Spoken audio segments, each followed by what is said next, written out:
Pessoal, muito bom dia. Vamos começar a nossa aula do dia 31 de março. Estamos falando ainda de individualização da pena, de cominação de pena dentro do sistema processual penal brasileiro. Nós conversamos na aula passada sobre a segunda fase, certo? A gente falou sobre as agravantes genéricas e estávamos falando sobre as atenuantes genéricas quando a nossa aula acabou. Certo? Então, hoje a gente vai terminar é ótima, né? Nós vamos terminar as atenuantes e nós vamos dar sequência com as causas de aumento e diminuição de pena, certo? Então, se vocês quiserem ler, conforme eu já falei para vocês antes da gente começar a gravar, eu coloquei um trecho, porque eu não posso, por razões éticas e legais, mandar o livro inteiro, mas eu mandei um trecho que equivale a menos de 10% do livro do professor Paulo Busato. Está aqui no nosso chat e está também na pasta na semana 6. Leiam porque eu acho que pode ajudar vocês a compreender alguns conceitos. Infelizmente, a gente não tem tempo de verticalizar em muitos exemplos em cada uma das atenuantes, agravantes, causas de aumento e diminuição, mas eu acredito que o livro vai ser bastante útil para vocês. Salvo o melhor juízo, eu imprimi aí umas 20 e tantas páginas, certo? Desse livro aqui, ó. Só que eu mandei para vocês a quarta edição, não tenho ainda a quinta edição digitalizada. Mas para a parte conceitual, resolve igual, certo? Não vai fazer diferença para vocês. Eu tentei fazer xerox aqui do livro, mas ficou muito ruim a legibilidade. Então, eu preferi imprimir para vocês em PDF o livro que eu tinha em PDF. Certo? Então, vamos lá. Do que eu me lembro, pessoal, nós paramos... Aberto o livro do professor Paulo aqui. Nós paramos aqui na segunda fase, no momento das atenuantes, que estão no artigo 65, e nós paramos por aqui, ó. Cadê?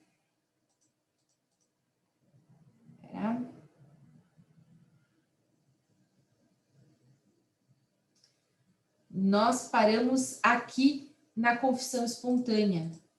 É onde eu me lembro. 42 páginas, Manu, então Deus abençoe.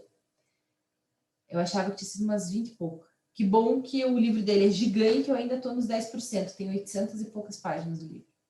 Então tá tranquilo, tá safo. Até onde eu me lembro, pessoal, a gente parou aqui na violenta emoção ou na confissão espontânea. Então eu vou voltar na violenta emoção, porque deve ter sido muito rápida a nossa conversa sobre violenta emoção.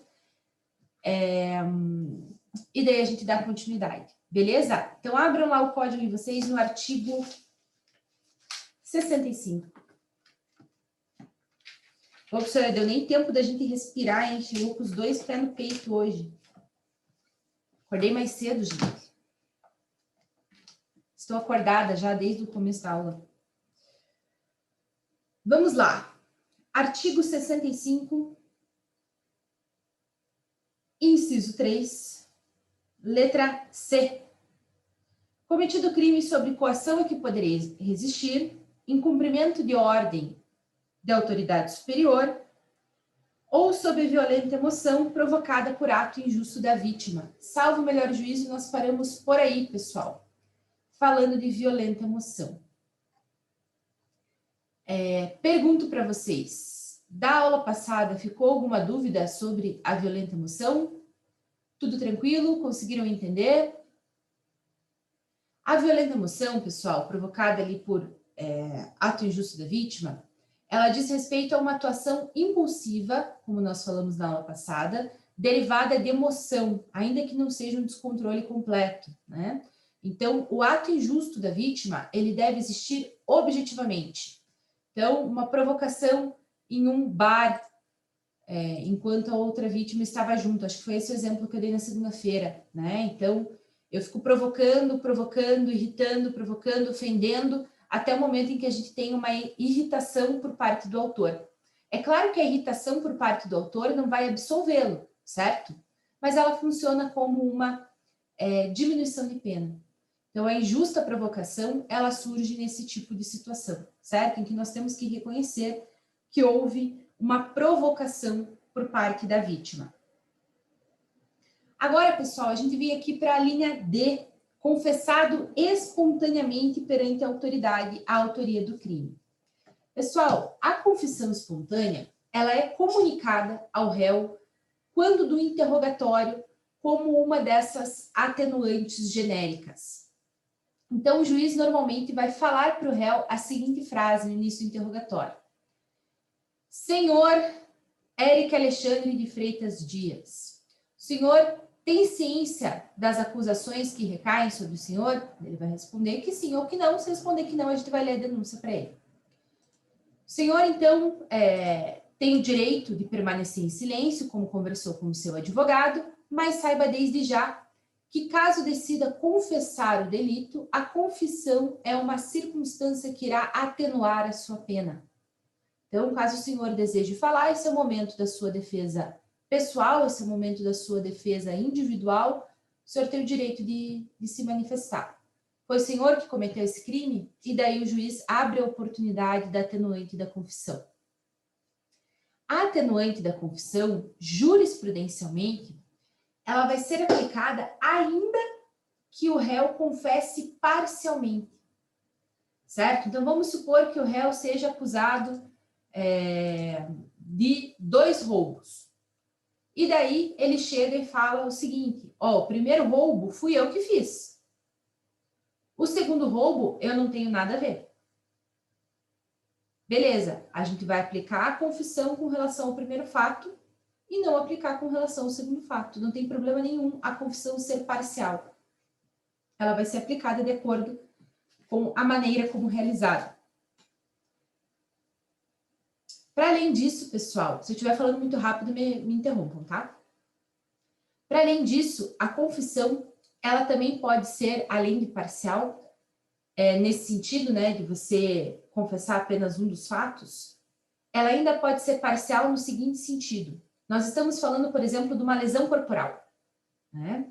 Então, a gente acusa ali o Leonardo Souza de ter cometido uma lesão corporal em face do Guilherme Pereira. Deu briga na facul. Aí a gente chega para o Leonardo e fala: Leonardo, você tem direito a permanecer em silêncio, assim, assim, assado, mas caso confesse, tem o direito de diminuir sua pena. E daí ele fala: sim, fui eu que bati, mas bati em legítima defesa, porque o primeiro soco quem deu foi o Guilherme. Isso tá? Só perguntar aí para o pessoal, perguntar para a Rafa, perguntar para a Cris, para o Alisson, tava todo mundo ali no pátio, todo mundo viu que quem me bateu primeiro foi o Guilherme. Perceba que ele não está confessando o crime, ele está confessando a circunstância, a situação, certo? Ele alega legítima defesa. Ainda que ele alegue a legítima defesa, pessoal, ele tem o direito de lhe ser aplicada essa atenuante da confissão. Ele confessa os fatos, certo? O que ele não confessa é o crime. Mas a confissão dos fatos, jurisprudência majoritária, é suficiente para a gente aplicar a atenuante da confissão. Certo, pessoal? Pergunto para vocês. Alguma dúvida? Ali nos slides de vocês, para ser coerente com o livro que eu indiquei, que foi o livro do professor Busato, vocês vão ver que eu coloquei ali, que vale quando a confissão é uma opção possível e não a única opção possível. Esse é o entendimento dele, certo? De que a confissão só vai atenuar a pena quando o réu tem a opção de alegar a inocência, quando a gente não tem provas de autoria. Não entendo dessa forma. Coloquei ali para ser coerente. Eu não entendo dessa forma. O professor Euri Lopes não entende dessa forma. Por quê, pessoal? Porque está escrito ali que são circunstâncias que sempre atenuam a pena. Não circunstâncias que atenuam a pena quando o réu não tem outra opção. Certo? Então, o meu entendimento é diverso do entendimento do professor Paulo Busato. Por que eu deixei no slide? Porque eu quis respeitar a coerência da leitura que eu mandei para vocês, certo? Então, se vocês responderem de acordo com o professor Paulo Busato na prova, eu vou aceitar a resposta. Se vocês responderem de acordo com o que eu, o professor Euri Lopes, entendemos, também vou aceitar a resposta, desde que vocês fundamentem de onde que vocês tiraram a resposta, certo? Então, entendo como o professor Paulo Busato, olha, se o réu não tinha outra opção, se evidentemente era ele não pode usar a confissão para diminuir a pena, porque para o juiz isso não ajudou em nada na formação da culpa, certo? Ele já sabia que era o cara e já ia condenar, então não vejo utilidade para a confissão. Ou concordo com o entendimento do professor Ari, fui atrás do livro, concordo com o entendimento que a professora exposou em aula, se está escrito ali que são circunstâncias que sempre atenuam a pena, a circunstância da confissão vai ter que atenuar a pena, ainda que o réu não tivesse outra escolha. Vai do entendimento de vocês, certo? Vocês têm que ter autonomia para formar o pensamento de vocês. Não entendo como está no meu slide, só quis manter a coerência da leitura que eu havia indicado para vocês. Alguma dúvida com relação à confissão, pessoal? Tudo tranquilo? Semestre passado me perguntaram o seguinte: o juiz é obrigado a falar que a confissão atenua? Não, pessoal, o juiz não é obrigado. Isso é um costume, é uma praxis que acabou estabelecida, né? O juiz não é obrigado a informar que a confissão atenua a pena. É uma praxis que restou estabelecida para incentivar o acusado a confessar, caso ele seja efetivamente o autor do delito, certo? Então, não é uma obrigatoriedade, não tem nenhum artigo no Código de Processo Penal que obriga o juiz, enquanto parte procedimental, a informar a necessidade da confissão, a possibilidade da confissão. Matheus, eu ouvi o seu microfone ser rapidamente desligado e ligado novamente. Você iria falar, meu querido?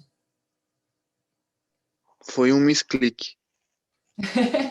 Deu um lagzinho aí? Bugou? Ai, gente. Então, beleza. Não tem problema. Qualquer coisa, estou à disposição. Vamos para a próxima. Multidão em tumulto. Olha que interessante, pessoal. Multidão em tumulto. Que está prevista ali na alínea E. Cometido o crime sob a influência de multidão e tumulto, se não o provocou. Então, vamos lá. Psicológica e psiquiatricamente, o ser humano tem uma tendência a agir em comportamento de manada. Já ouviram essa expressão, comportamento de manada? O comportamento de manada é o seguinte: vocês são mais novinhos, né? Então, vocês deviam ser crianças quando isso aconteceu, porque foi lá no início da década 10. Então, eu imagino que muitos de vocês eram bem novinhos. Mas vocês devem lembrar do caso do Coxa, em que o Coxa perdeu um campeonato, algumas pessoas invadiram o campo e, cara, uma boa parte da torcida acabou invadindo o campo. Vocês lembram disso? Invadiu uma galera, assim? Vocês não lembram? Vocês eram muito nenéns.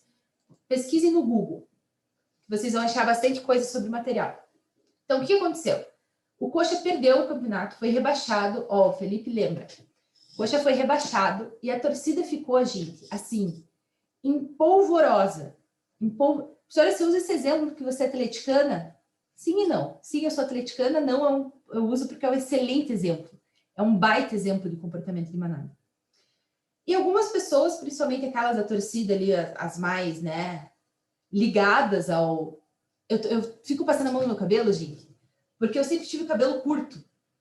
Sempre tive cabelo curto. E durante a pandemia eu não cortei o cabelo, certo? Então eu tô me sentindo mega hair. Eu me olho na câmera e não parece que sou eu. Coisa mais esquisita, gente. Eu tô me olhando hoje falando, credo, quem que é essa cabeluda aí? Cara de hippie, cara de adolescente, coisa mais esquisita, gente. Desculpa que eu tô me passando a mão no cabelo hoje. Até eu tô angustiada com eu passar a mão no cabelo. Ai, gente, muito esquisito. A pandemia tá deixando a gente tudo parecendo umas irmãs, né? Eu falo do lugar de fala, tá, gente, que eu sou crente, mas eu não tenho cabelo de crente normalmente. Tô me sentindo uma irmã do Universal. Ô, Jesus. Até me perdi aqui. Não me reconheço mais, gente. Meu Deus, esses dias eu fui sustentar, falei, quem que vai me escutar com esse cabelo? Parece que eu tenho 19 anos. Me escutem, tá, gente? Eu não tenho 19 anos. Me respeitem como professora, apesar de eu estar parecendo uma adolescente com esse cabelo. Antes eu punha tipo de camiseta e eu ficava estilosa, agora eu coloco, parece uma criança. Então vamos lá. Nesse dia no Coxa foi rebaixado. E a torcida ficou empolvorosa, o pessoal ficou revoltado. E alguns começaram a pular ali o alambrado e pular dentro do espaço ali do campo. E foi, gente, um pega pra capar. Teve gente que agrediu o policial, teve gente que agrediu muito feio o policial, foi a júri por tentativa de homicídio. Teve gente que fez quebra-quebra, teve gente que foi para cima da torcida adversária. Foi, assim, um negócio muito maluco.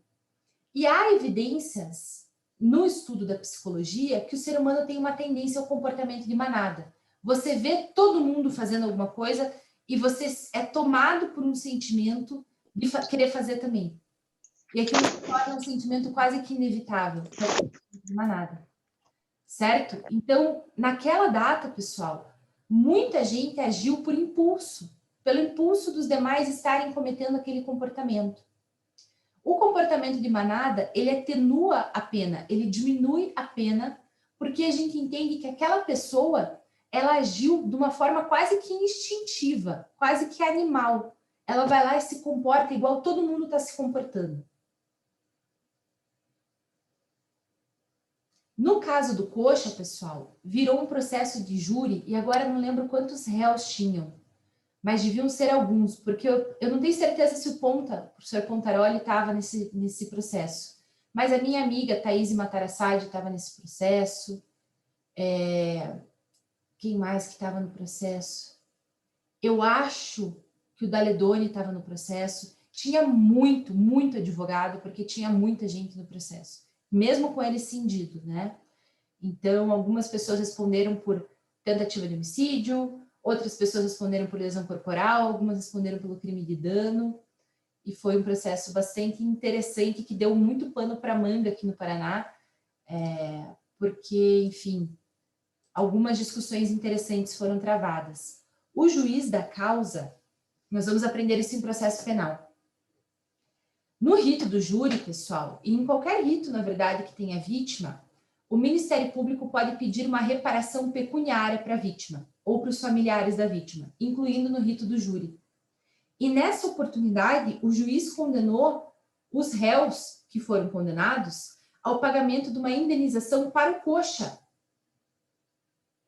no rito do júri.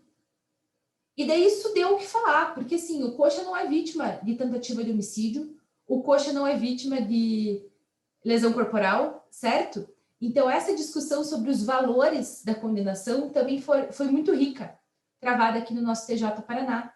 Esse valor pecuniário foi derrubado por entenderem que não é aplicável porque o Coxa não era vítima daqueles crimes, certo? Ele era vítima de outros crimes, talvez. Vítima no tribunal... eles foram condenados no tribunal desportivo por conta desse comportamento, né? Então, poderiam haver outras discussões sobre uma eventual indenização ao Coxa, mas não dentro do bojo dos autos da tentativa de homicídio, né? Então, um processo que deu muito o que falar, se vocês pesquisarem depois, vocês vão encontrar bastante coisa sobre. Certo? Alguma dúvida, pessoal, sobre esse comportamento de manada, sobre essa atenuante? Tudo tranquilo? Ô, prof. Diga, Manu, claro. Bom dia. Não, só para confirmar, então, é comprovado cientificamente que a gente tem esse instinto? Eu esqueci se você falou ou não. Meu Deus! Sim, sim. Foi isso que embasou, inclusive, essa atenuante, né? Existem uma série de estudos de que o ser humano tem uma tendência ao comportamento de manada. Tem até alguns estudos, assim, que não são estudos científicos, que são esses estudos que são feitos para o nosso entretenimento. De comportamento, das pessoas repetirem o comportamento das pessoas que estão à volta, né? Então, eles pegam uma pessoa que não foi avisada, colocam numa sala com atores. E daí, toda vez que toca um bip, os atores ficam de pé. E a pessoa não foi informada que era para ela ficar de pé quando toca o bip, certo? Ela simplesmente entrou nessa sala e falou que ela tinha que sentar e esperar. Toca o bip, todo mundo levanta. Toca o bip, todo mundo levanta. Na terceira vez, gente, a pessoa que não foi avisada levanta junto. Porque ela fica pensando, meu Deus, tá todo mundo levantando quando eu toco o bip. Eu tô ficando sentada, eu preciso levantar também, né? Tá todo mundo levantando. E, gente, todo mundo tem um número em que vai ceder a realizar o mesmo comportamento que os demais.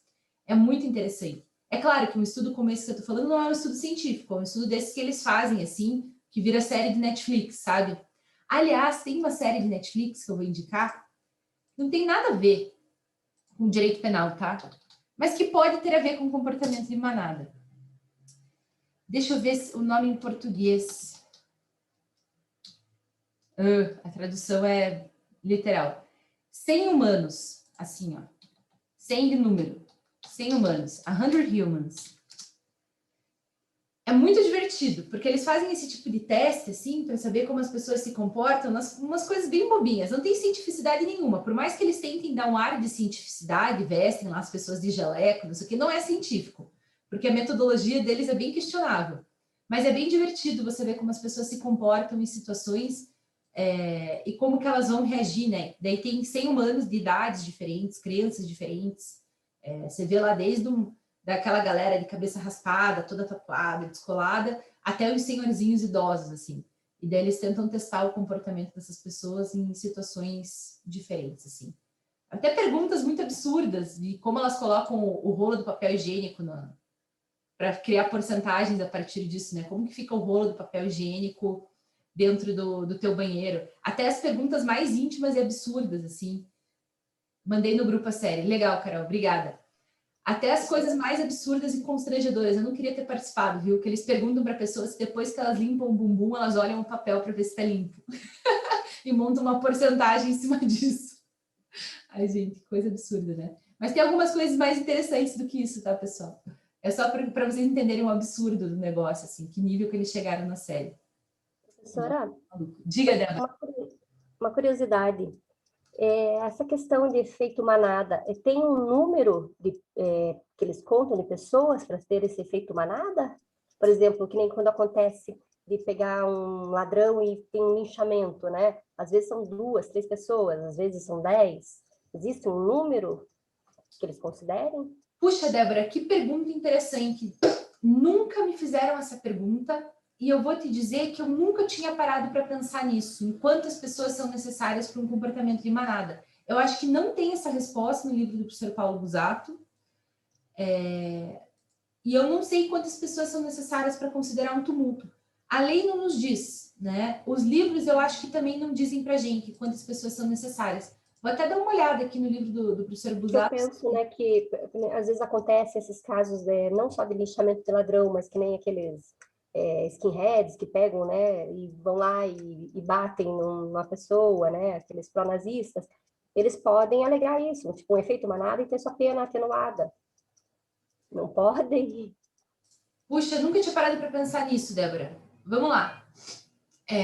O efeito manada, não tem nada no livro do Sr. Paulo, Débora. Enquanto você falava, eu dei uma procurada. Não tem nada no livro dele sobre número de pessoas, né? Então, veja, você tocou aí num ponto bastante sensível. Em caso de estruturas, como o nazismo, que você mencionou, normalmente o que a gente aplicaria aos participantes de atenuante é o fato de eles estarem sobre coação hierárquica. Então, sobre esse tema de coação hierárquica, tem uma questão muito interessante, que é a seguinte. No julgamento do Eichmann, que era um dos tops das patentes nazistas, lá em Jerusalém, que ele foi julgado por um tribunal pós-facto, né? Um tribunal que a gente chama de tribunal de exceção, uma das discussões era a seguinte: nós podemos atenuar a pena de alguém que age por determinação do superior hierárquico, nós podemos, inclusive, absolver se o superior hierárquico determinou, porque, como vocês bem sabem, em estruturas militares, como é o caso do nazismo, como é o caso, enfim, de todas as estruturas militares, não é uma opção para o inferior obedecer ou não. Ele é obrigado a obedecer. Né? Dentro de estruturas militares, você é obrigado a obedecer ao teu superior, ainda que você não concorde com a decisão dele. Então, se o teu superior chega para você com uma determinação X, você vai pegar e vai obedecer. E daí eles discutiram sobre essa questão, Débora. Se dentro de estruturas grandes, estruturas militares, a gente poderia absolver aqueles que estão na parte de baixo da escala, por assim dizer, né? E também ocorreu a seguinte, meu Deus do céu, estou disléxica falando, a seguinte discussão: se aquele que é o mandante, né, o capitão, ele tem o dever de saber o que os demais estão fazendo.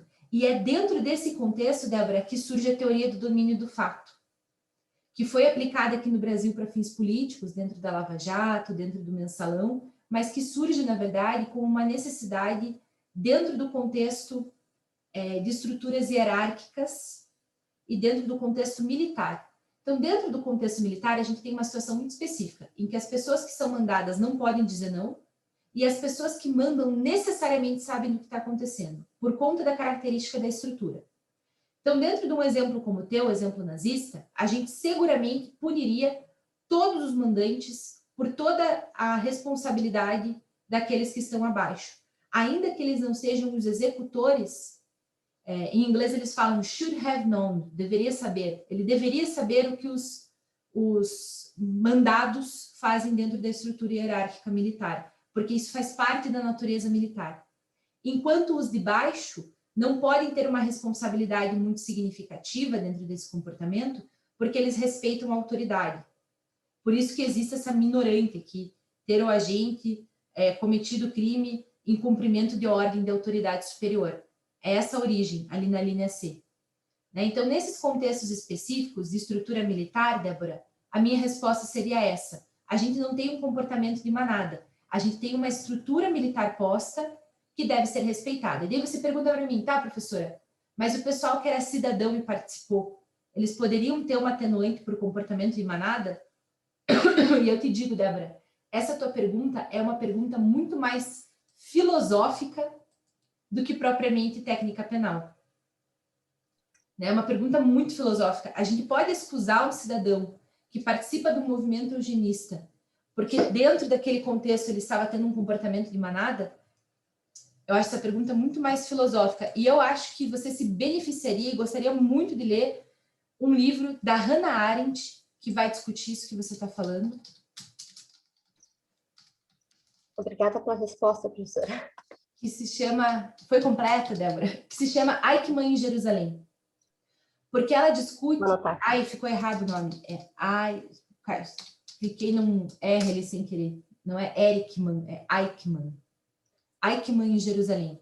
Em que ela discute, Débora, o conceito da banalização do mal. E ela fala sobre o quanto essa banalização do mal impactou no comportamento social na Alemanha nazista. Muito bom esse livro. É um livro curto. Não é um livro tão fácil de ler, apesar de ser um livro curto, mas é um livro clássico no direito, gente, que vocês podem aproveitar em matéria de sociologia, em matéria de direito penal, em matéria de direito internacional. Então, uma leitura para você que quer ir além, que vale muito a pena.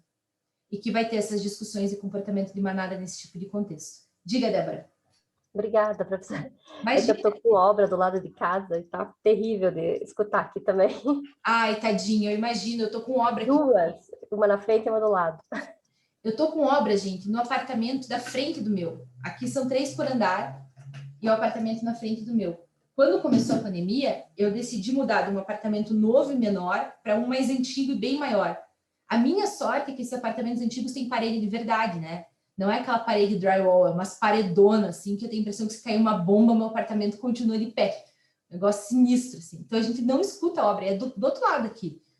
Mas, dependendo do que eles estão fazendo, eu escuto um pouco aqui, sei que é ruim, Débora. Acho que até numa aula de vocês, esses dias eu tive que... O Gustavo foi lá pedir para pararem, né? Não sei se foi na turma de vocês, mas foram lá pedir para pararem. Eles estavam num quebra-quebra, que daí dava para ouvir. Não tinha o que fazer. No meu caso, é concretagem mesmo. Não tem nem como mandar parar. Não tem como mandar parar. Eles precisam continuar, né? Concretagem não dá para parar na metade. Sim. Ai, ai. Mas muito legal esse livro, gente. Vale a pena a leitura, viu? É um livro de filosofia, assim, que vai mudar a cabeça de vocês. Com relação ao número de pessoas, Débora, eu acho que isso demandaria uma investigação jurisprudencial do que eles entendem por comportamento de manada, né? No Coxa eram centenas de pessoas, era muita gente que eles entenderam para eles entenderem como comportamento de manada, né? E eu não conheço nenhum outro exemplo real, né? Eu sei que eles utilizaram como exemplo de minoração de pena de comportamento de manada os saqueamentos que aconteceram, os furtos que aconteceram nas manifestações, que tinha bastante gente e entrava em lojas 50, 60 pessoas. Então, eu diria que dos exemplos que a gente tem, dezenas de pessoas seriam considerados um comportamento de manada, né? Dos exemplos... Teve também o caso, acho que foi ano passado, né, que aconteceu aqui em Curitiba, que acho que depredaram ali o Miller, os pontos tubos ali no centro cívico. Numa manifestação. Aquilo ali também pode ser considerado um efeito de manada, né? Pode ser considerado. pode ser considerado. Eu não sei se vocês já foram em alguma manifestação. Eu acho que toda pessoa com menos de 20 anos tem que ir numa manifestação uma vez na vida. Se você não foi com menos de 20, vá mais velho. Porque a manifestação, gente, ela mexe muito com os sentimentos, assim, é um negócio muito maluco, né? Eu não tenho por que esconder a posição política de vocês, então vocês sabem como eu penso politicamente, eu acho isso extremamente importante por uma questão até de honestidade, né? De onde eu parto, do meu ponto de vista e tal, honestidade acadêmica. Eu estive na passeata do Ele Não como advogada, caso alguma mulher fosse presa, né? Eles montaram um jurídico bem sólido, assim, caso alguma mulher fosse presa na manifestação. Então, eu acompanhei a manifestação do início ao final. E acompanhei com olhos atentos, porque eu estava preocupada com essa questão, né, de ter alguma prisão, ter algum entrever, enfim. E você vai se envolvendo com aquela manifestação. É um negócio muito maluco, assim, porque mexe muito com os teus sentimentos. Eu acho que tudo que é musical e ritmado, igual fazem em religião, né? Se você vai numa igreja e começa a escutar música, num terreiro e começa a escutar música, numa manifestação e começa a escutar música, todo lugar que tem muita gente e música, aquilo mexe com o teu sentimento. Um show, né? Um show mexe com o teu sentimento. Então, é impressionante como algumas situações criam, assim, um sentimento. Um jogo de futebol também tem música e muita gente, coisas ritmadas. Isso mexe demais, assim, com o sentimento da pessoa, né? Você vai se envolvendo com aquela situação.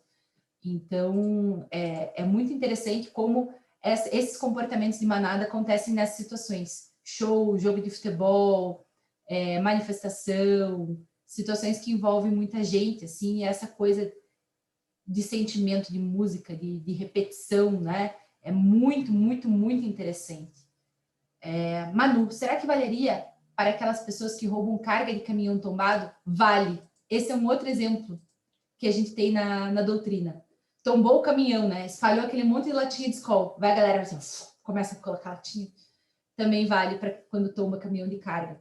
Que muita gente vai para cima, e daí você fala, tem tanta gente aí, né? Pô, vou pegar uma latinha dessa para mim. Você vai lá e furta. Comportamento de manada, total.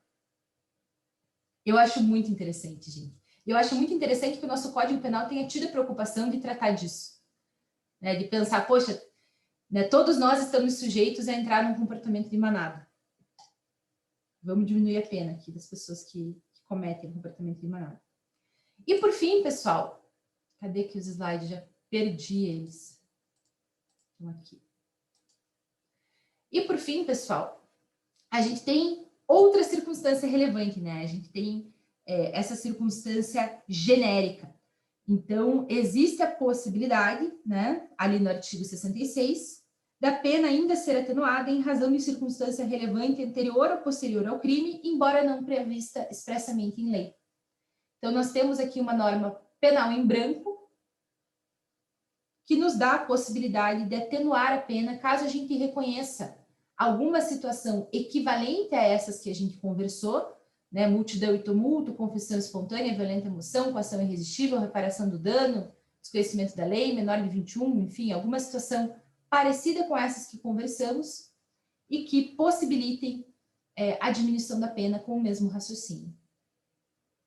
Particularmente, nunca vi acontecer na prática. Eles tentam trazer alguns exemplos na doutrina, né? Mas na prática eu nunca vi essa circunstância vir à tona, a circunstância genérica.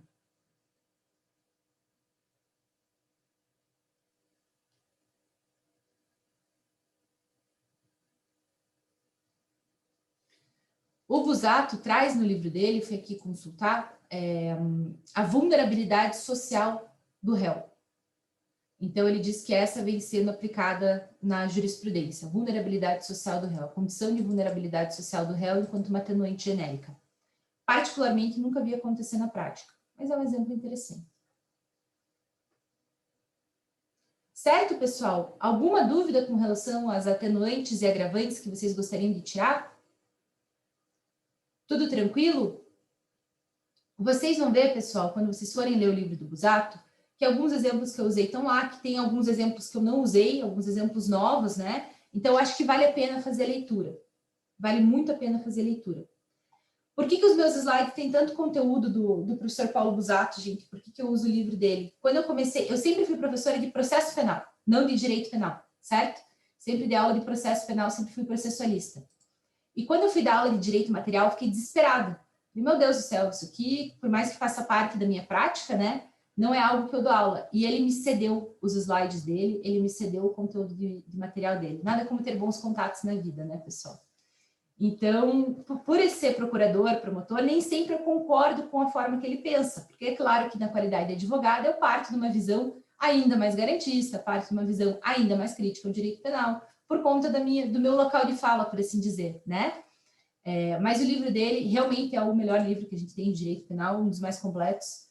Então, enfim, demos sorte, eu e vocês, de ter o material dele disponível para nós. Professor da Federal do Paraná e era professor da FAI, mas saiu recentemente, agora acho que está só na Federal do Paraná. Certo, meus queridos e minhas queridas? Então vamos lá, vamos dar uma olhada no nosso exercício da Simone e da Simaria, que a gente já tinha até esquecido que existia nessa vida? Vamos abrir aqui de novo.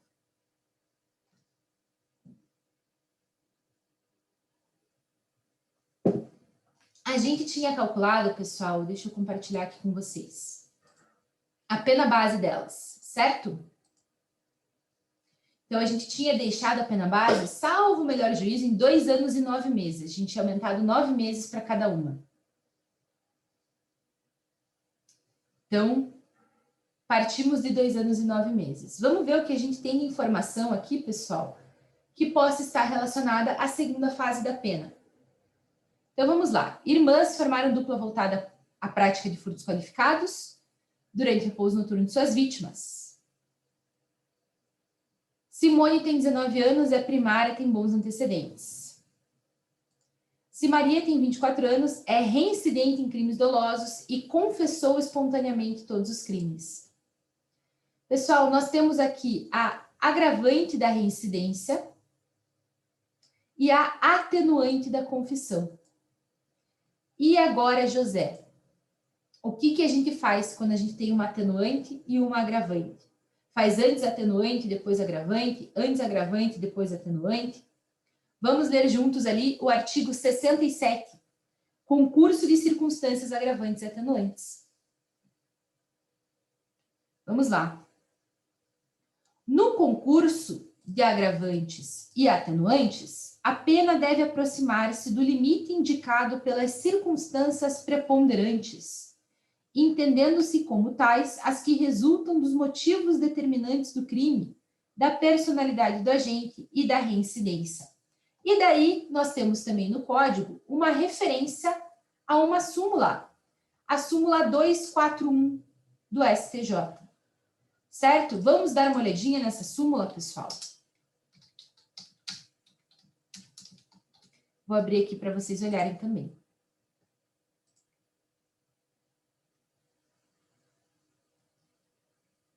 Deixa eu compartilhar com vocês. Cadê vocês? Aqui.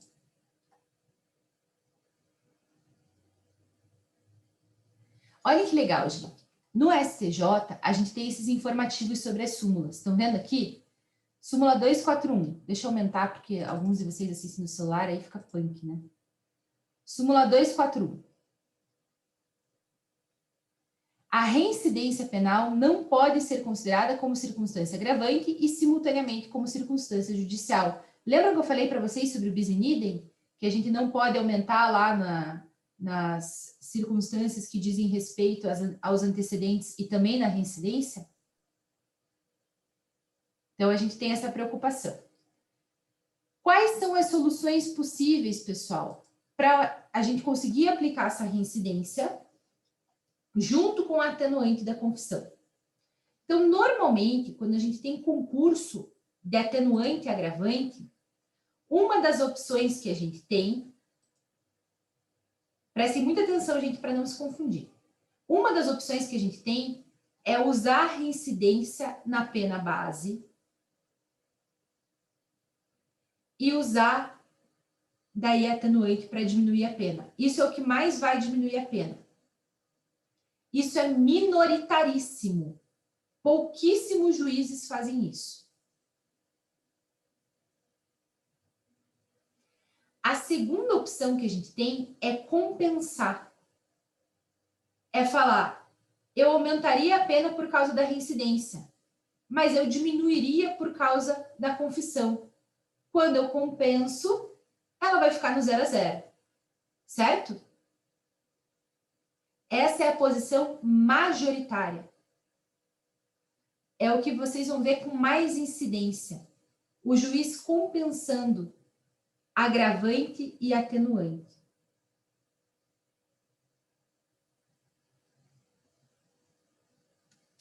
Professora, e se a gente tivesse duas agravantes e uma atenuante, ou duas atenuantes e uma agravante? Se a gente tem maior quantidade, se a gente não consegue compensar, eu posso compensar duas e calcular a outra.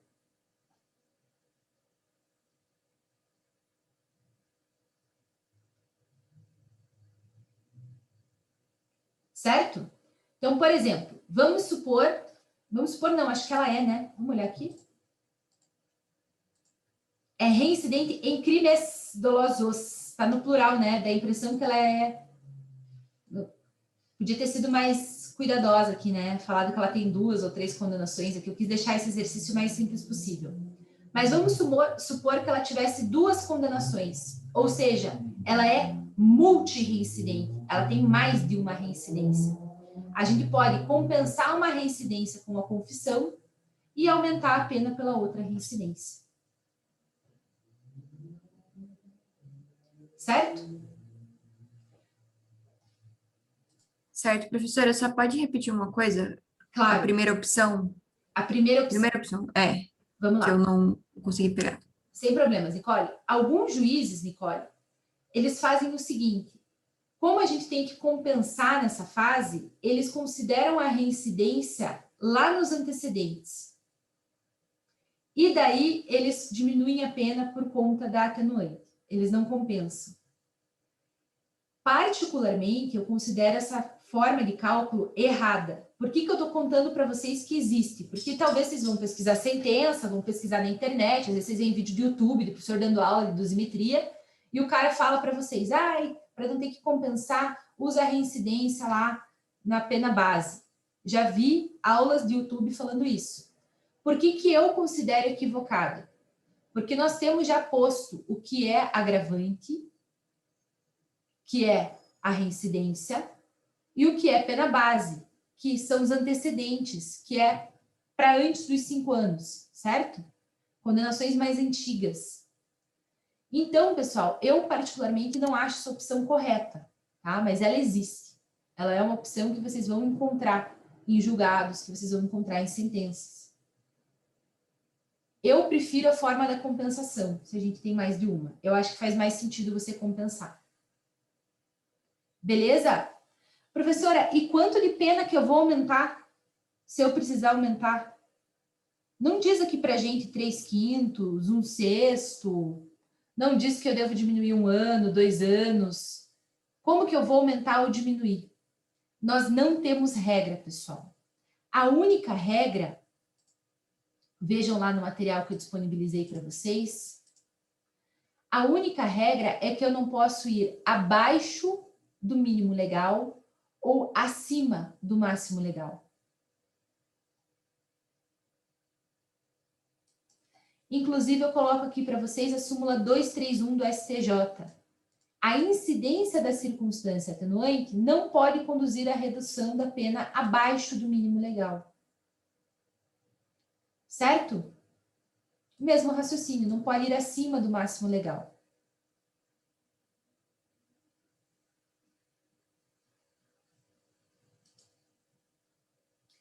Vamos ver ali na nossa sentença paradigma, que a gente está utilizando como exemplo, né?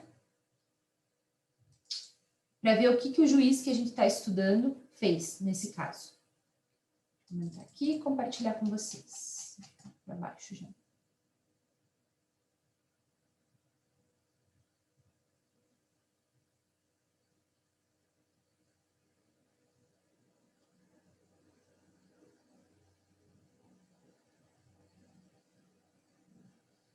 Cadê vocês? Aqui.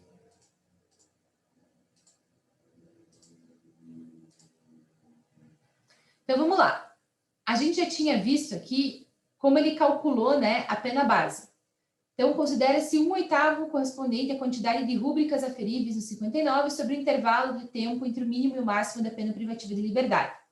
Daí ele calculou ali e colocou a nossa pena base, nesse caso. Cadê?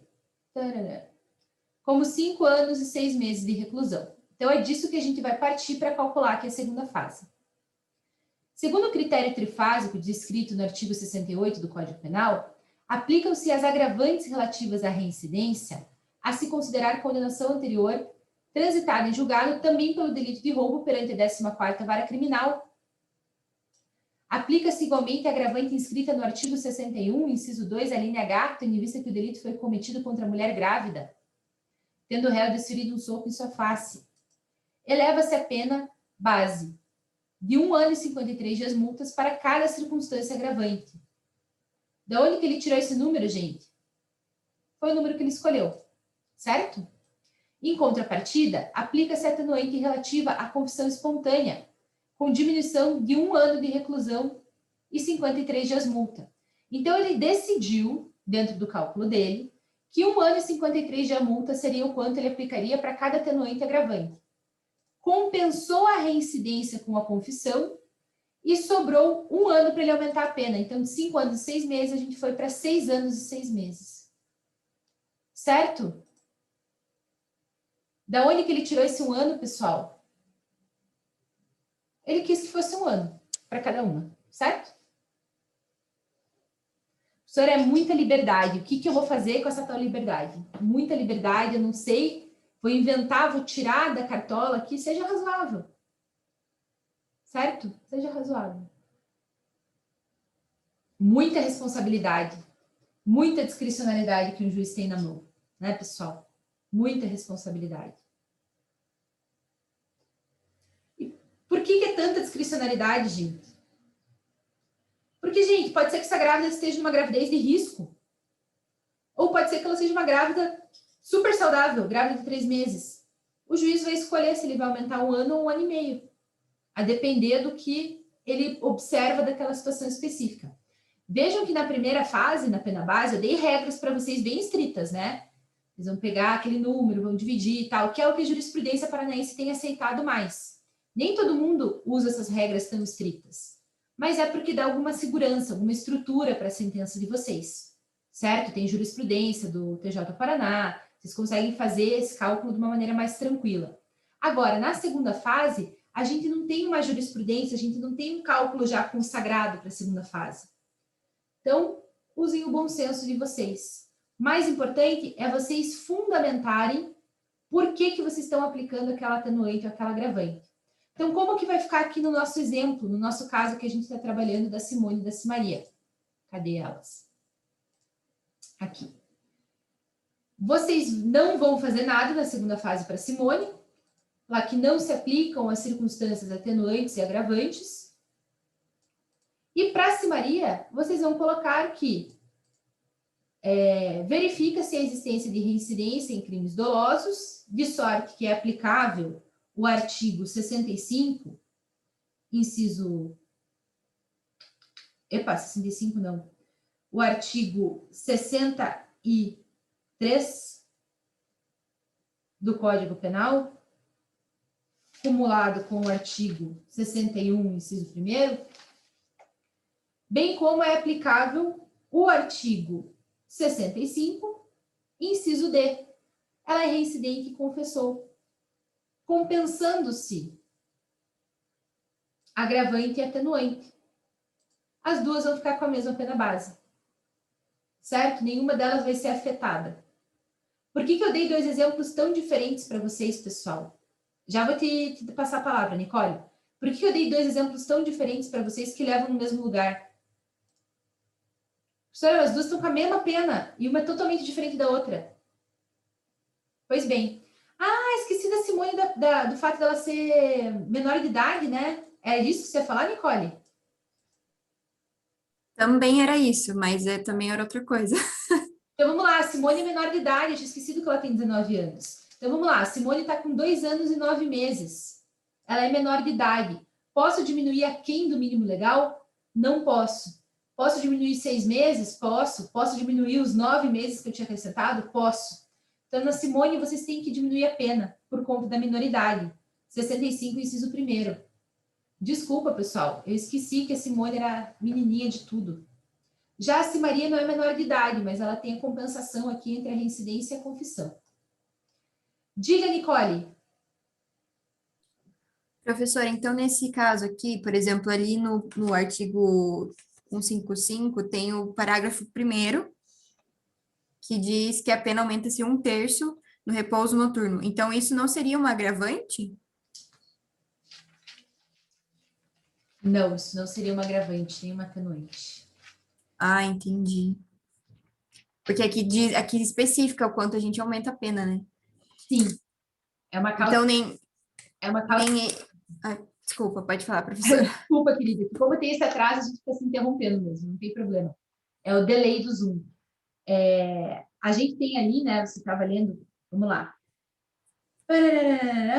A pena de reclusão de 4 a 10 anos, se houver emprego de explosivo artefato de perigo comum, a pena de reclusão de 3 a 8 anos, de subtração para veículo automotor. Cadê ele? Parágrafo 1º, a pena aumenta-se de 1/3 se o crime é praticado durante o repouso noturno. Esse parágrafo 1º do 155, que traz essa fração, nós vamos trabalhar na causa de aumento de pena na terceira fase. Ah, entendi. Certo? Então, a gente vai aumentar a pena das duas na terceira fase. Deixa eu mostrar. Ah, entendi. Espera aí.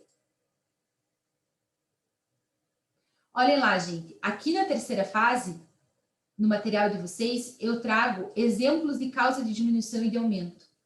E daí lá vai estar, Nicole, 155, parágrafo 1º. Certo? Então, a gente já vai chegar lá. Eu fiz essa lista para vocês consultarem, porque são as mais comuns, tá? Das causas de aumento e diminuição. Mas podem existir outras também. A gente já vai chegar lá.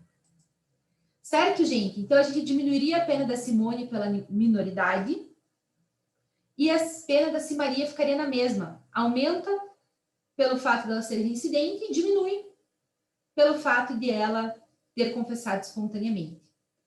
Com relação à segunda fase da pena, pessoal, a Carolzinha tem uma dúvida. Diga lá, Carolzinha, o que te passa?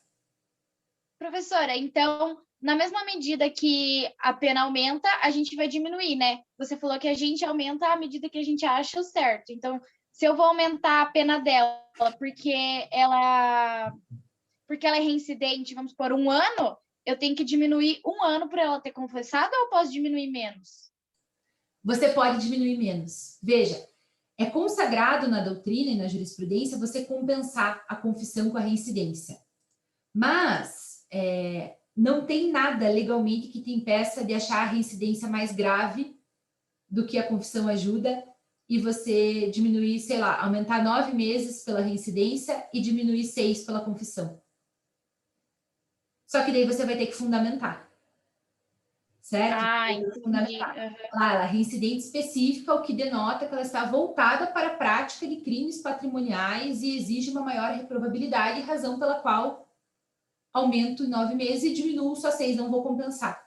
É muito comum eles deixarem maior a pena da reincidência e não compensar no caso de multireincidência que eu comentei com vocês. Então, o réu tem 3 condenações, mas ele só confessou uma vez, obviamente, né? Ele tem 3 condenações anteriores e confessou. Então, eu vou mais aumentar a pena na reincidência por ser multireincidente do que diminuir pela confissão. É possível. Basta você fundamentar, certo? E não precisa ser sempre 1 ano, pode ser 9 meses, pode ser 10 meses, pode ser 1 ano e meio. Aí você vai... Outra dúvida. Claro, Carol. E também, tipo, como são 2 pessoas, a gente pode falar que foi concurso de pessoas, né? Sim, podemos falar que... E daí a gente pode, tipo, vamos supor, aumenta por ela ser reincidente, diminui por ela ter confessado, mas aumenta novamente por ser concurso de pessoas ou nada a ver? Eu não vou falar que nada a ver, porque seria grosseria da minha parte, né, Carol? Mas não tá certo. Vamos lá. Vamos lá para a gente entender. Vejam lá. Furto qualificado. Parágrafo 4º. A pena de reclusão de 2 a 8 anos e multa se o crime é cometido E daí lá no inciso 4º tá mediante concurso de 2 ou mais pessoas. Então a gente já qualificou o crime pelo concurso, certo? A gente já partiu do de 4 a 8 anos por serem 2 ou mais pessoas. Então veja só, Carol, aonde eu aumentaria a pena por serem 2 ou mais pessoas? Vejam que nesse 4 a 8 anos, que a gente está partindo da pena base, ou perdão, de 2 a 8 anos, que a gente está partindo da pena base, elas gabaritaram praticamente os incisos, né? Então, com destruição e rompimento de obstáculo à subtração de coisa, com emprego e mediante concurso de 2 ou mais pessoas, né? Só faltou com emprego de chave falsa. Ah, não, e tem a escalada da destreza também no exemplo. Então, elas quase gabaritaram. Elas perfazem o inciso 1º, o inciso 2º e o inciso 4º também, certo? Então, quando a gente qualificou o crime, quando a gente aumentou a pena base, a gente qualificou por 3 incisos. Então, se você quiser aumentar a pena delas, porque elas estavam em concurso de pessoas, eu diria, aumente na pena base, nas circunstâncias, justificando que, não obstante já tenha qualificado, elas perfazem mais de uma circunstância. É mais gravoso porque elas não estão só em concurso de pessoas, ou só com escalada, ou só com destruição ou rompimento de obstáculos, a subtração à coisa. Elas perfazem mais de um dos requisitos para qualificar o crime. Então, nas circunstâncias, eu aumentaria um pouquinho mais. Por que eu não aumentaria nesse momento da segunda fase, Carol? Porque a gente tem ali, de forma pormenorizada, né, as hipóteses em que você vai atenuar ou agravar. E veja que você tem uma norma penal em branco para atenuar. Mas, para agravar, não. Certo? Para agravar, não. Então, eu utilizaria na primeira fase, não na segunda. Conseguiu? Entendi. Então, a gente... Oi, desculpa. Então, a gente aumentaria mais 9 meses, né? Porque a gente usou uma circunstância lá na hora de fazer, que, se eu não me engano, a gente tinha usado o rompimento de obstáculo. Daí, se eu quisesse aumentar a pena base dela, aumentaria mais 9 meses, né? Na verdade, você não aumentaria mais 9 meses, porque seria ainda dentro da circunstância, entendeu? A circunstância vale 9 meses. Então, a gente já subiu esses 9 meses falando que elas perfazem mais de uma das condições ali do artigo 155, parágrafo 4º. Então, assim, eu não aumentaria mais, você foi no limite ali nos 9 meses da questão da circunstância. Diga. Nossa, meu, vai ser horrível. Eu tô sofrida, né? Tá tudo bem, Manu? Enrascou. Manu. Diga, meu amor. Não, só para mim ver se eu entendi que eu me perdi agora.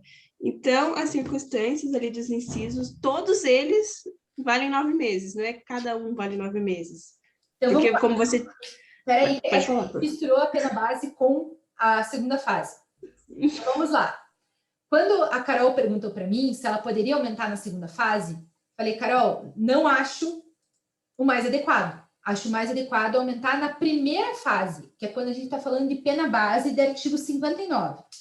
Então, lá no artigo 59, nós temos o juiz atendendo a culpabilidade, antecedentes, conduta social, personalidade do agente, motivos, circunstâncias e consequências, bem como o comportamento da vítima, 8, conforme seja necessário o suficiente para a reprovação e prevenção do crime. Então, eu ensinei vocês a pegar o intervalo e dividir por essas 8 circunstâncias, certo? Uma dessas circunstâncias, por azar, se chama circunstâncias do crime. Talvez por isso que vocês estejam perdidos no que eu estou falando. Então, uma das 8 circunstâncias do 59 são as circunstâncias do crime.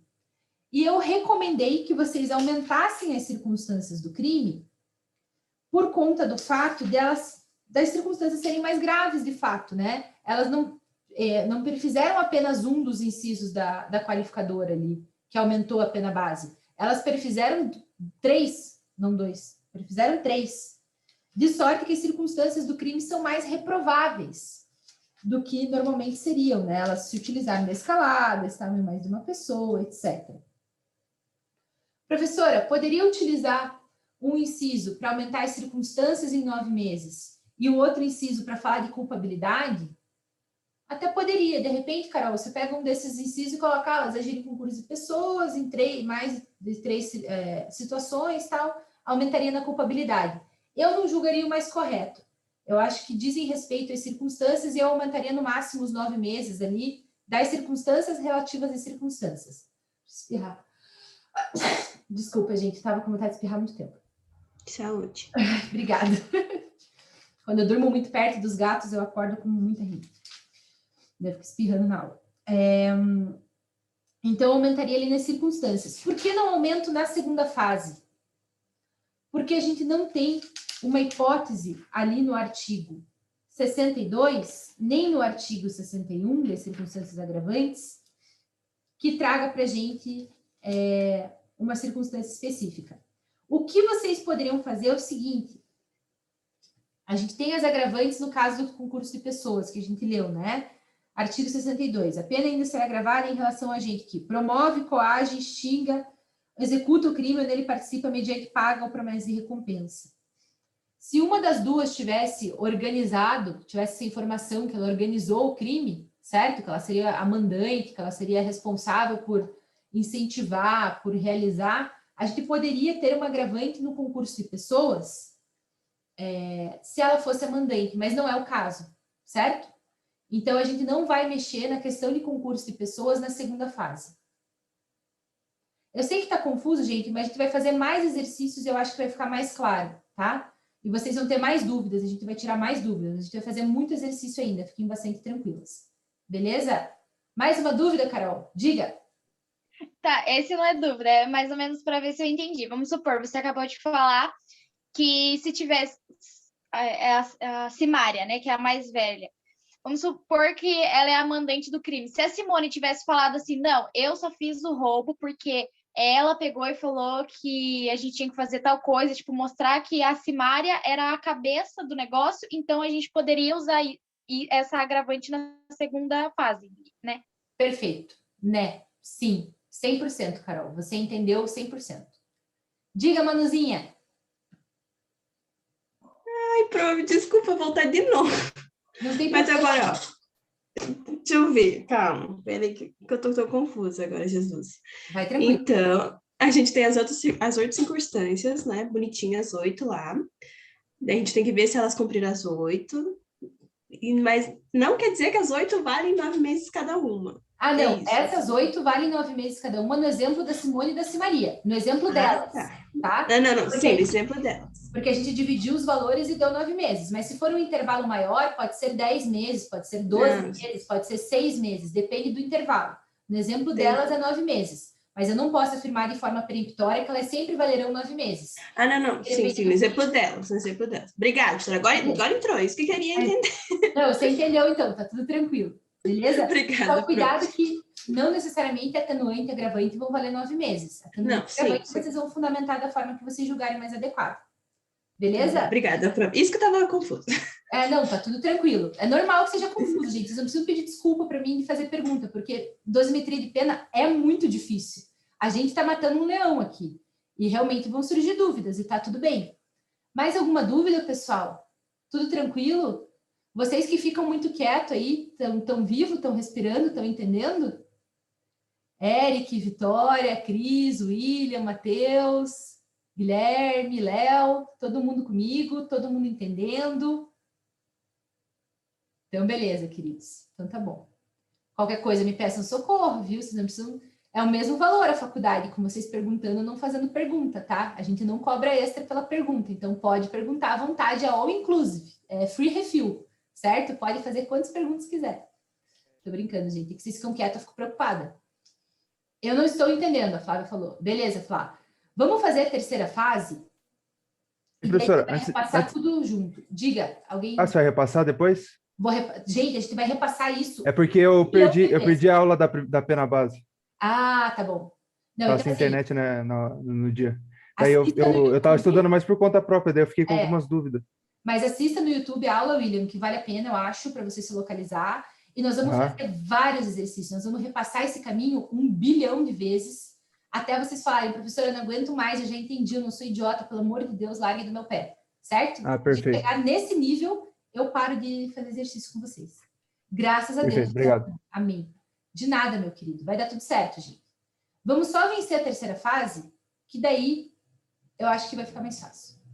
Então, vamos lá. A gente fez a primeira fase, fez a segunda, e agora a gente vai estudar a terceira fase, que são as causas especiais de diminuição e causas especiais de aumento de pena, que é a terceira fase. Então, a gente fixou ali pena para Simone e para Simaria. Eu acho que a Simone ficou ali com 2 anos, mais ou menos, certo? Vocês devem ter diminuído a minoridade, já te dou a palavra, Nicole. E a Simaria deve ter ficado ali com 2 anos e 9 meses, porque a gente compensou a atenuante com a agravante, certo? Então, nós vamos para a terceira fase com penas diferentes. A Simone com 2 anos e a Simaria com 2 anos e 9 meses. Diga, Nicole. Professora, eu sei que a gente não vai falar sobre isso agora, mas só para eu poder entender aqui, nas atenuantes e agravantes também existe a pena de multa? Também vamos mexer na pena de multa. Tá, Sim, entendi. com o mesmo raciocínio. Prof, Diga. desculpe, só... Não, é que eu acabei de voltar na aula que a gente tinha fixado a pena delas e elas já estão com 2 anos. Já não tem os 9 meses. Sim, mas a gente chegou a conversar, eu acho, Manu, sobre a pena base, que vocês poderiam, se vocês quisessem, aumentar 9 meses para cada uma das circunstâncias, certo? Se você não aumentou, beleza, você vai manter as duas em 2 anos. Se você aumentou os 9 meses, você tem que diminuir a pena da Simone, que é a menor de idade. Se você não aumentou os 9 meses, você não vai fazer nada, porque como a Simone já está no mínimo, você não pode diminuir a quem do mínimo. Beleza? Então, depende do que você optou. Se você optou por aumentar nas circunstâncias ou não. Tá bom, obrigada. Beleza?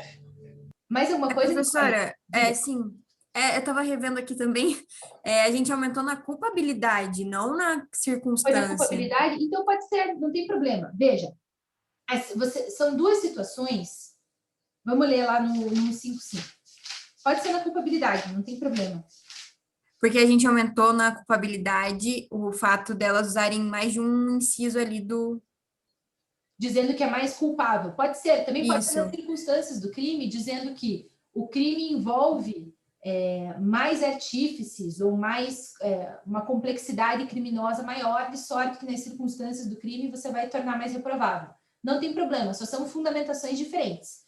Então, por exemplo, se eu colocar esse fato do escalada lá na culpabilidade e colocar concurso de pessoas nas circunstâncias, pode ou eu estaria repetindo de novo a mesma Você não estaria fundamentação? repetindo, Nicole, você não estaria repetindo, você até poderia fazê-lo, mas eu acho que isso provavelmente não passaria do TJ, agora falando de um viés prático, porque você está pegando o mesmo parágrafo ali do inciso, que vai do inciso 1 ao inciso 4, que fala de circunstâncias e condições do crime, né? De qualificações do crime, para aumentar em 2 circunstâncias diferentes. Então, eu escolheria uma das circunstâncias, ou a culpabilidade, eu olharia para elas e falaria que elas se utilizaram de artífices mais gravosos, o que torna o crime especialmente culpável, né? Você utilizou um dos incisos para qualificar e outros para aumentar a pena, isso já seria um pouco punitivista, tá? Já seria uma mão mais pesadinha. Agora, se você separa esses incisos para aumentar um na culpabilidade e outro na circunstância, é uma mão muito pesada. Provavelmente a tua sentença seria reformada, mas não estaria de todo errado. Você pode fazer se você quiser, não daria errado se você fundamentasse. Certo? Certo, entendi. Não tem problema. Vejam que está tudo dentro do espaço de discricionariedade, né? Eu não separaria. E eu reformaria uma sentença que separasse. Mas estaria dentro do teu espaço de discricionariedade. Para fins de exercício na disciplina, eu não daria errado, se você fundamentasse. Certo? O segredo, gente, é fundamentar. Tudo que a gente fizer. Se estiver bem fundamentado, a chance de estar errado é baixa. Tem que fundamentar. Certo? Vamos lá. Vamos para a terceira fase. Semana que vem é só de exercício, tá? Só de exercício. Terceira fase. Cômputo das causas de aumento e diminuição. Vamos lá. O professor Paulo Busato entende que na terceira fase nós podemos ficar com a pena aquém do mínimo e além do máximo. Certo? Esse é o entendimento do professor Paulo Busato. No TJ Paraná, a gente tem respeitado os limites mínimo e máximo. Então, eu aconselharia vocês a não seguir o professor Paulo Busato nesse caso e respeitar o mínimo e o máximo da pena, certo? Mas existe, para vocês saberem, que existe fundamento doutrinário para ir aquém do mínimo e além do máximo. As causas de aumento, pessoal, elas vêm traduzidas normalmente no nosso Código Penal. Você tem mais alguma dúvida, Nicole? Ou a mãozinha que ficou levantada? Acho que é a mãozinha que ficou levantada.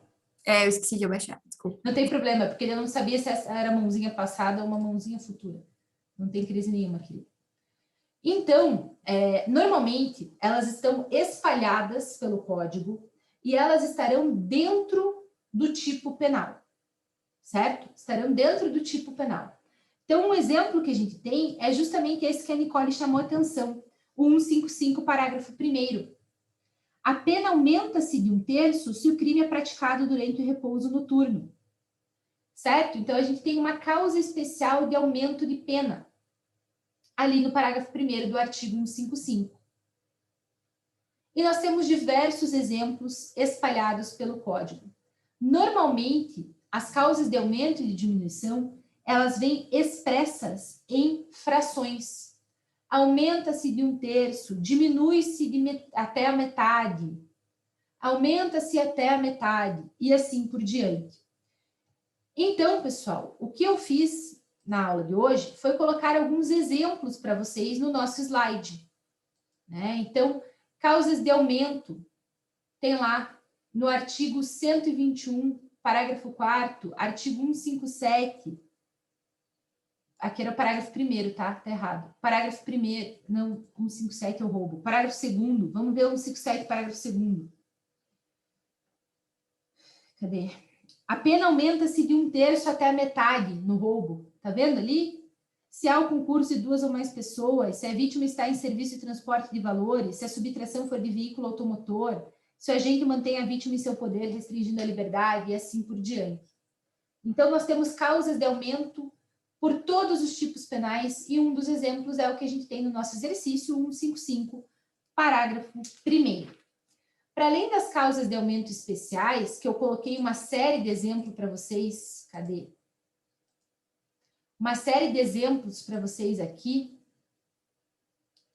Nós temos causas de aumento gerais, tá? Que podem ser aplicadas a qualquer delito. Vocês vão circular para mim e vão destacar o artigo 29, parágrafo 2º. Se algum dos concorrentes, que é uma causa de... Se algum dos concorrentes quis participar de crime menos grave, ser-lhe aplicada a pena deste. Essa pena será aumentada até a metade na hipótese de ter sido previsível o resultado mais grave. Então, a gente tem uma hipótese de aumento de pena. Geral, que pode ser aplicada a qualquer crime. Também temos uma genérica no artigo 60.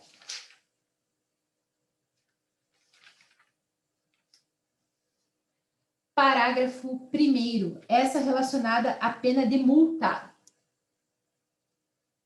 A multa pode ser aumentada até o triplo, se o juiz considerar que, em virtude da situação econômica do réu, é ineficaz, embora aplicada no máximo. Então, nós temos causas de aumento especiais e gerais. Estão todas, ou melhor, estão em boa parte no material que eu desenvolvi para vocês ali do passo a passo da pena. Então, quando você for fazer o exercício, consulte o passo a passo da pena, dê uma olhada nesses artigos para ver se algum se aplica. Certo? Aqui tem exemplos de causa de aumento e diminuição. Professora, estou achando muito difícil, está tudo espalhado pelo código?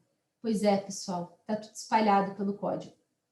É difícil mesmo, certo? Por isso que eu fiz uma listinha, para facilitar um pouco a vida de vocês, e vocês não terem que sair lendo o código, caçando fração. Mas todos esses exemplos que estão ali são causas de aumento e diminuição de pena. Especiais, se estiverem dentro do tipo penal, e gerais, se estiverem na parte geral do código, que se encerra, pessoal,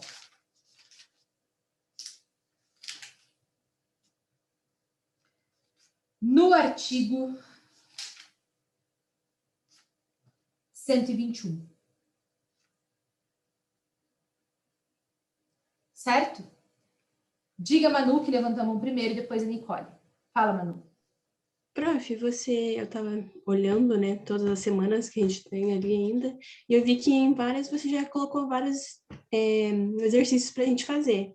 Você recomenda que a gente faça ou que a gente faça junto? Vamos fazer Ou junto. vai fazendo? Vamos Tá. fazer junto. Depois, quando for para vocês fazerem sozinhos, eu aviso. Hoje eu vou passar um para vocês tentarem fazer sozinhos. Mesmo que saia tudo meio erradinho. Tá bom? Hoje, tentem fazer o da Simone e da Simaria sozinhos, do começo ao fim. Para ver como que ficaria a pena de vocês. Que a gente já trabalhou ele, então tá um pouco mais fácil. Na aula que vem, a gente vai pegar para fazer o próximo, que é o do Bruno, tá? É o que a gente vai fazer na aula que vem, mas vamos fazer juntos. Para ficar um pouco mais fácil. Vamos fazer o do Bruno na segunda, juntos. E daí, na quarta, a gente... Peraí. Na segunda, a gente vai fazer o do Bruno juntos e eu vou passar um exercício. E na quarta, a gente vai corrigir o que eu passar. Tá bom. Beleza? Obrigada, prof. Mas aguardem as minhas diretrizes. Para a aula que vem, façam só o da Simone e da Simaria inteiro. Faz o computador certinho. Diga, Nicole. Na terceira fase, então, professora, pode passar do mínimo e máximo da pena, é isso? O Busato entende que sim. O nosso TJ Paraná tem entendido que não. Então, doutrinariamente, entende-se que sim. Existem autores que vão defender que você pode ficar aquém do mínimo e além do máximo na terceira fase. O TJ Paraná entende que não. Eu também entendo que não. Acho que se tem um mínimo e um máximo é para a gente respeitar. Mas o professor Paulo Busato entende que sim. Certo, pessoal? Então, vocês vão ter que ler essas hipóteses que estão no material de vocês. Eu vou terminar a aula um pouquinho antes hoje, para vocês poderem fazer o exercício da Simone e da Simaria agora, enquanto está fresco, tá? Então, esses 20 minutos que vocês têm livre, sentem e escrevam o exercício da Simone e da Simaria para a gente poder ver se vocês conseguiram entender as fases. Qual que é a causa de aumento especial que vai incidir no caso da Simone e da Simaria? Aquela mencionada pela Nicole, artigo 155, parágrafo 1º, a pena aumenta-se de 1/3 se o crime é praticado durante o repouso noturno. Certo? Diga, Manu. Prof, você pode só repetir para mim, por favor, aonde que acaba o geral? Eu estava anotando daí, eu esqueci. A parte geral do Código Penal vai até o artigo 121, que é o delito de homicídio, que é quando começam os crimes. E começa a parte especial. Olha lá, ó. Está escrito aqui em cima, ó. Ô, Jesus. Parte especial. Título dos crimes contra a pessoa. E daí começa ali o artigo 121, que é matar alguém. Aqui começa a parte especial. Até ali a parte geral do código. Diga, Carol. Obrigada, prof. Tá, só uma pergunta. Esse que a Nicole falou, que é o aumento da pena de 1/3, a gente vai colocar ele na terceira fase como uma causa de aumento, né? Perfeito. Só que como que a gente vai saber se algo é uma causa de aumento ou se é uma circunstância agravante? Como que a gente vai conseguir fazer essa diferença? Vocês vão fazer da seguinte forma. A circunstância agravante, genérica, ela está prevista naqueles artigos que eu passei, certo? Então, se tiver ali no artigo 61 ou no artigo 62, nós estamos falando de uma situação agravante. Beleza? Se for uma fração dentro do tipo penal, nós estamos falando de uma situação que é causa de aumento de pena. Ficou em dúvida? Vê se está na minha listinha de causa de aumento de pena. Se tiver na minha listinha de causa de aumento de pena, é uma causa de aumento de pena. Certo? Beleza, entendi, professora. Uhum. Sempre façam um material com esse materialzinho aqui, ó, que vai ajudar vocês bastante. Certo? Então, tá lá, ó. As agravantes estão no artigo 61 do Código Penal e as mais comuns são a reincidência e os crimes cometidos contra crianças são maiores de 60 anos. Beleza? Então, se tiver nesses artigos, nós estamos falando de agravante. Se tiver nessa lista, é uma causa de aumento de pena a ser tratada na terceira fase. Tranquilo, pessoal? vão fazer a pena de vocês, da Simone e da Simaria, certo? Usem esse material. Professora, eu não estou entendendo. Beleza, pega esse material aqui e faz com esse material do lado. Beleza? Faz com esse materialzinho do lado. Aqui explica, inclusive, o critério, ó. Em geral, o magistrado se utiliza da 8ª parte da diferença entre o mínimo e o máximo para cada uma das 8 circunstâncias. Pena máxima menos pena mínima dividida por 8. Certo? Então, tem todo o caminho aqui para vocês fazerem o cálculo. Agravante e atenuante, vocês não têm uma baliza. Vocês vão colocar o valor que vocês acharem que é o adequado. Compensa se achar que deve compensar. Se não for compensar, fundamenta porque não está compensando. E na terceira fase, vocês vão respeitar a porcentagem ou a fração que está no artigo. No exemplo do Simone e da Simaria, 155, parágrafo 1º, aumenta-se de 1/3. Beleza? Agora vocês têm 15 minutos. 15 minutinhos para vocês fazerem o exercício de vocês da Simone e da Simaria com a mão que vocês têm. Se quiserem pesar mais, pesa mais. Se forem pesar menos, pesa menos. Para a gente poder ver como vocês vão reagir a esse exercício. Na aula que vem, a gente vai falar um pouquinho sobre um conteúdo, que é o conteúdo de concurso de crimes, certo? E vamos corrigir o exercício da Simone e da Simaria. Ainda falta uma parte da dosimetria, gente, porque lembrem que se tem mais de um crime, você tem que ver se tem continuidade delitiva, tem que ver uma série de questões. Então, não acabou a dosimetria, certo? A gente acabou a primeira parte do conteúdo, que é o sistema trifásico. A gente ainda vai falar de concurso de crimes, a gente ainda vai falar de uma série de questões, de crime continuado. Beleza? Façam da Simone e da Simaria, que a gente vai avançando e tornando mais complexo conforme o caminho for seguindo. Tranquilo, meus amores? Boa semana, se cuidem, fiquem em casa, se cuidem na Páscoa, tá? Se for ver vó, alguma coisa, vai de máscara, fica longe, dá um tchauzinho da janela, se cuidem muito, tá bom? Que a situação tá muito feia, a gente tem que cuidar da gente e dos nossos. Tá bom, meus amores? Até semana que vem, um grande beijo.